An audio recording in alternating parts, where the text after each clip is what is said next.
India's finest Medicover Hospital now opened exclusive hospital for women and children opposite Hightex Charminar. Medicover Women and Child Hospital. 11 నియోజకవర్గాల ఇన్ఛార్జీలు మారిన తర్వాత YCP నేతలు అయితే భయం పట్టుకుంది. ఎవరికి టికెట్ వస్తుందా రాదా అనే ఆందోళన అయితే వైసీపీ నేతలు ఉన్న పరిస్థితి కనిపిస్తుంది. అయితే 175కి 175 ఖచ్చితంగా నెగ్గుతామని వైసీపీ ఇప్పటికీ కూడా చెబుతున్న పరిస్థితుల్లో మనతో మాట్లాడడానికి టీడీపీ పాలిట్ బ్యూరో సభ్యులు కొల్లు రవీంద్ర ఉన్నారు. ఆయనతో మాట్లాడదాం. సార్ ఎలా చూస్తారంటే ఇప్పటికే 11 సీట్లు మార్చారు. అందరూ కూడా భయాందోళనలో ఉన్న పరిస్థితి వైసీపీ నేతలు టికెట్ ఉంటుందా లేదా కన్ఫర్మ్ అవుతుంది. కానీ ఇప్పటికీ 175 అనే నినాదాన్ని మాత్రం వైసీపీ చెబుతున్న పరిస్థితి. ఈరోజు జగన్మోహన్ రెడ్డికి ఓటమి భయం, ఓటమి కళ్ళ ముందు క్లియర్గా కనబడతా ఉంది. ఈరోజు ఏదో గేమ్ ఆడినట్లుగా, వైకుంఠపాళి ఆడినట్లుగా రకరకాలుగా క్యాండిడేట్లు మారిస్తే ఏదో లబ్ధి చేకూరుద్దని కూడా ఇది కళ్ళ. ఇవాళ ఎందుకంటే ఇవాళ ప్రభుత్వం మీద వ్యతిరేకత, జగన్మోహన్ రెడ్డి పరిపాలన మీద వ్యతిరేకత, అది ఎమ్మెల్యేలు మారిస్తే తీరుతుందా? పూర్తిగా జగన్మోహన్ రెడ్డిని మారిస్తేనే ఇవాళ ఈ రాష్ట్రం బాగుపడుతుంది అనేది క్లియర్గా ప్రజలందరూ కూడా ఒక నిర్ణయానికి వచ్చున్నారు. అదేవిధంగా పక్క నియోజకవర్గాల్లో వాళ్ళకు ఉన్నటువంటి సొంత నియోజకవర్గాల్లో వాళ్ళు ఫెయిల్ అయితే అక్కడ పనికిరానటువంటి వ్యక్తులు తీసుకెళ్ళి ఇంకో నియోజకవర్గంలో పెడితే అక్కడ ఎలా చెల్లుబాటు అవుతుంది? ఇప్పుడు పడని నాణ్యం ఎక్కడైనా పడదు. అదే పరిస్థితి వాళ్ళ వైఎస్ఆర్సీపీ నాయకులు ఉంది. వాళ్ళు చేసినటువంటి అవినీతి, అరాచకాలు, ఇవాళ మట్టిలో దోపిడీ, మద్యంలో దోపిడీ, మైనింగ్లో దోపిడీ, ప్రజల్ని పట్టి పీడిచ్చారు. ఇవాళ పూర్తిగా అభివృద్ధి అనేది లేకుండా చేశారు. గుంతలమయమైపోయిన రోడ్లన్నీ. ఇవన్నీ కూడా ప్రజలు గమనిస్తున్నారు. ఖచ్చితంగా ఈ రాష్ట్రంలో చంద్రబాబు నాయుడు గారి నాయకత్వాన్ని కోరుకుంటా ఉన్నారు. జనసేన, తెలుగుదేశం పార్టీ కలిసి ముందుకు రావాలని కోరుకుంటా ఉన్నారు. ప్రజాస్వామ్యం విలువల్ని మంట కలిపినటువంటి ఈ ప్రభుత్వాన్ని తరిమి కొట్టాలని చెప్పి ప్రజలు చూస్తూ ఉన్నారు. అంతే తప్ప ఇవాళ అందరిలో ఆల్రెడీ స్టార్ట్ అయిపోయింది. ఇప్పుడు 80 మందిని మారుస్తారని చెప్పి ఏదో కొత్త ఇది వస్తూ ఉంది, ఏదో ఫోన్లు వస్తున్నాయని చెప్పి వస్తూ ఉన్నాయి. ఇవన్నీ కూడా ఎన్ని చేసినా ఇంకా జగన్మోహన్ రెడ్డి ఓటమిని ఎవరూ ఆపలేరు. ఖచ్చితంగా అతి దగ్గరలోనే రాబోయే 2-3 నెలల్లోనే రాష్ట్ర భవిష్యత్తు కాపాడుకోవడం కోసం ప్రజలు ఆల్రెడీ నిర్ణయం తీసుకున్నారు. ఆ రోజున 3 నెలలు ప్రభుత్వాన్ని మార్చి క్లియర్గా చూపిస్తారు. వారసులు ఎక్కువ మంది ఈసారి రంగంలోకి దిగబోతున్నారు వైసీపీ నుంచి. మీ నియోజకవర్గం మచిలీపట్నంలో కూడా పేరు నాని కొడుకు ఈసారి ఎమ్మెల్యేగా ఆయన పోటీ చేయబోతుంటే వార్త వస్తుంది. వరుసన్నారు. ఇప్పుడు అదే చెప్తున్నా కదా, ఇప్పుడు జగన్మోహన్ రెడ్డికి అదేవిధంగా వైసీపీ నాయకులు కూడా వాళ్ళు గెలవని తెలిసిపోయింది. వాళ్ళ గెలుపుని ఎలాగో గెలవం కాబట్టి కనీసం పిల్లలు పెట్టుకుని అని చెప్పి వాళ్ళ గౌరవం కాపాడుకోవాలని ప్రయత్నం చేస్తున్నారు. ఇవాళ మచిలీపట్నం చూసుకోండి, పేర్ని నాని గారు 5 సంవత్సరాలు, కనీసం ఇప్పుడు 4 సంవత్సరాలు 9 నెలలు అవుతుంది. ఏ అభివృద్ధి కార్యక్రమాలు చేశారు చూపించమని చెప్పండి. ప్రజల్ని మభ్యపెట్టి మోసం చేసి అక్రమ కేసులు పెట్టించి మమ్మల్ని అందరినీ కూడా నానా ఇబ్బందులు పెట్టించి ఇవాళ ఒక్క అభివృద్ధి కార్యక్రమాలు చేయాలి. గత ప్రభుత్వంలో మేము తీసుకొచ్చినటువంటి నిధులను కూడా ఇవాళ ఖర్చు పెట్టడం చేతకాల. ఇవాళ పూర్తిగా ఫెయిల్ అయి ఉన్నారు. దానికోసమే అతను నేను పోటీ చేయను, మా కొడుకుకి ఇవ్వడని చెప్పి ఇవాళ రికమెండేషన్స్ చేసుకుంటా ఉన్నాడు. ఇన్ని చేసుకున్నా ప్రజల్లో విశ్వాసం పొందలేనప్పుడు మరి ఎవరికి అది మనుగడ చేయడం సాధ్యం కాదు. అదేవిధంగా అక్కడ ఎంపీకి ఇద్దరు కూడా డిఫరెన్స్ ఉంది. అక్కడ బాలసౌరి గారు ఇంతవరకు మేము ఎవరిని కూడా ఆయన రానివ్వరు, అక్కడికి వచ్చినా ఏదైనా అభివృద్ధి కార్యక్రమంలో పాల్గొనేవారు. ఇప్పుడే కాదు, పేర్ని నాని గారు గతంలో ఆయన 2 సార్లు ఎమ్మెల్యేగా చేసిన అప్పుడు కూడా బాడిగ రామకృష్ణ గారితో అసలు కనీసం నియోజకవర్గాన్ని రానిచ్చేవాడు కాదు.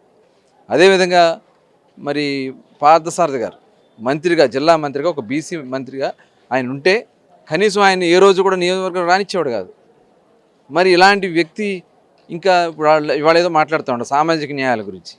ఇవాళ అక్కడ మున్సిపల్ చైర్మన్ పనిచేశారు, ఒక బీసీ లేడీ. కనీసం వాళ్ళకి పని చేసుకున్నా కూడా లేకుండా వాళ్ళ కొడుకుని పెట్టి అజమాయిషీ చేయించడం అక్కడ. ఇవాళ అవన్నీ కూడా ప్రజలు గమనిస్తూ ఉన్నారు. అలాగే వైసీపీ నాయకులు కూడా గమనిస్తూ ఉన్నారు. అందరూ కలిసి ఖచ్చితంగా బుద్ధి చెప్తారు. అంటే మీ నియోజకవర్గం వెస్ట్కి సంబంధించి పెద్ద చర్చ అయితే జరుగుతుంది. టీడీపీలో, వైసీపీలో 2 పార్టీలు కూడా పెద్ద చర్చ జరుగుతుంది. ఎవరు క్యాండిడేట్ అనే అంశం ఎలా చూస్తారంటే టీడీపీ నుంచి 4 రాష్ట్రవాహులు ఉన్నారు, వైసీపీ నుంచి సిట్టింగ్ ఎమ్మెల్యే కూడా స్థానం లేదని ఒక ప్రచారం జరుగుతుంది.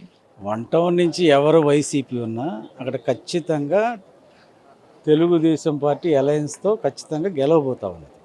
వాళ్ళ జగన్ రెడ్డి వైనాట్ 175 అంటున్నాడు కదా, అంత ధైర్యం దమ్ముంటే ఇవాళ 80 సీట్లు మార్చాల్సినటువంటి అవసరం ఏముంది? అంటే జగన్మోహన్ రెడ్డి ఫేమ్ ఉంటే రాష్ట్రంలో జగన్మోహన్ రెడ్డిని కావాలనుకున్నప్పుడు క్యాండిడేట్ని చూడరు. కాబట్టి ఇవాళ నిన్న లోకేష్ గారు అన్నారు, మన ఇంటి ముందు చెత్తను తీసి పక్క ఇంటి ముందు వేస్తే అది బంగారం అయితే. ఇవాళ ఖచ్చితంగా జగన్ రెడ్డి భయపడ్డాడు. ఇవాళ చంద్రబాబు నాయుడు గారు పవన్ కళ్యాణ్తో 160 సీట్లు తెలుగుదేశం పార్టీకి వస్తున్నాయనేటువంటి రిపోర్టు ఖచ్చితంగా జగన్మోహన్ రెడ్డికి ఉంది. వాళ్ళ ఏ వర్గం సంతోషంగా ఉంది? రైతులు ఉన్నారా, ఉద్యోగస్తులు ఉన్నారా, వ్యాపారస్తులు ఉన్నారా, ఉద్యోగస్తులు ఉన్నారా, రైతు కూలీలు ఉన్నారా, కార్మికులు ఉన్నారా, చదువుకున్నటువంటి యువతకు ఉద్యోగాలు లేక ఆగమైపోతున్నటువంటి నేపథ్యం. కాబట్టి అన్ని వర్గాలలో తీవ్రమైనటువంటి ప్రభుత్వ వ్యతిరేకత ఉంది. అన్నిటికీ మించి ఈ రాజ్యం దోపిడీ రాజ్యం, ఇది జగన్ రాజ్యం కాదు, ఇది దోపిడీ రాజ్యం అయిపోయింది. వాళ్ళ ఎమ్మెల్యేలు అవినీతిలో కూరుకుపోయారు కాబట్టి వీళ్ళని ఎలాగోలాగా మార్చాలి, లేకపోతే ఇంకో చోటకు పంపించాలనేటువంటి ప్రయత్నం అయితే చేస్తూ ఉన్నాడు. ఏదైనా జగన్ రెడ్డిని మార్చేటప్పుడు ఈ ఎమ్మెల్యేలు మార్చడం ఏముంది? ఆయన మార్చుకున్నా మార్చుకోకపోయినా అసలు ఇక్కడ ప్రజలే జగన్ రెడ్డిని ఇప్పటికే 99% హామీలు అమలు చేసాం మేము, అదే మేనిఫెస్టోతో మళ్ళీ వెళ్ళబోతున్నాం అని కూడా వైసీపీ నేతలు చెప్తున్నారు. జగన్మోహన్ రెడ్డి పుట్టినరోజు సందర్భంగా కార్యక్రమాలు కూడా వైసీపీ స్పీడప్ పెంచిన పరిస్థితి. ఇప్పుడు ప్రభుత్వంలో ఉన్న వాళ్ళు మేము అన్నీ చేసామంటారు, ప్రజలకు ఏం చేస్తున్నారో తెలిసిపోతూ ఉంది. ఆటో వర్కర్లకి ఒక 10 మందికి ఇచ్చి 90 మంది నిరాశపరచడం, అమ్మఒడి అందరికి ఇస్తానని చెప్పి ఒక్కరికి ఇవ్వటం, 45 ఏళ్ళు దాటిన తర్వాత పెన్షన్లు ఇస్తానన్న పెద్ద మనిషి ఇవాళ ఇచ్చే పరిస్థితి లేదు. ఎస్సీ ఎస్టీ బీసీ మైనార్టీకి అన్నిటికీ మించి ఇవాళ నేను అడుగుతున్నాను సూటిగా జగన్ రెడ్డిని, ఎస్సీ ఎస్టీ బీసీ మైనార్టీ కార్పొరేషన్లో ₹1 అయినా ఆర్థిక చేయూతను కోసం పెట్టినటువంటి కార్పొరేషన్లో ఒక్క బిడ్డకైనా మీరు రూపాయి ఇచ్చారా? చట్టబద్ధత ఉన్నటువంటి కార్పొరేషన్లు ఈ రోజున ఈ డబ్బునంతా తీసుకెళ్ళి నువ్వు నవరత్నాల పేరుతోటి అన్ని వర్గాలకు పంచేటువంటి ప్రయత్నం చేస్తూ ఉన్నావు. నీ నవరత్నాల దెబ్బకు ప్రజలు నవరంధ్రాలు మూసుకుపోయినాయి. ఇది వాస్తవమైనటువంటి విషయం. ప్రజలు స్పష్టంగా ఉన్నారు, చంద్రబాబు నాయుడు గారు వస్తేనే ఈ రాష్ట్రం తిరిగి గాడిలో పడుద్ది, అభివృద్ధి చెందుద్ది అనేటువంటి ఆలోచనతో అన్ని వర్గాల ప్రజలు ఉన్నారు. ఇది చెప్తున్నారు. పూర్తిగా వచ్చే ఎన్నికల్లో టీడీపీ విజయ శంకరావాన్ని అయితే పూరించబోతుంది. ఇప్పటికే జగన్మోహన్ రెడ్డికి ఓటమి భయం పట్టుకునే దాదాపు 80 సీట్ల వరకు మార్చుతున్నారని చెప్తున్నారు. వెస్టులోకి సంబంధించి ఎవరు పోటీలో ఉన్నా, వెల్లంపల్లి కానీ ఎవరు పోటీలో ఉన్నా టీడీపీ ఖచ్చితంగా అక్కడ నెగ్గుతుందని చెప్పి టీడీపీ నేతలు చెబుతున్న పరిస్థితి కనిపిస్తుంది. కెమెరా పర్సన్ నానితో కలిసి సురేంద్ర RTV విజయవాడ నుంచి. మరిన్ని వీడియోస్ కోసం ఛానల్ ని సబ్స్క్రైబ్ చేయండి, లేటెస్ట్ అప్డేట్స్ కోసం వాట్సాప్ ఛానల్ ని ఫాలో చేయండి అండ్ లింక్ డిస్క్రిప్షన్ లో ఉంది.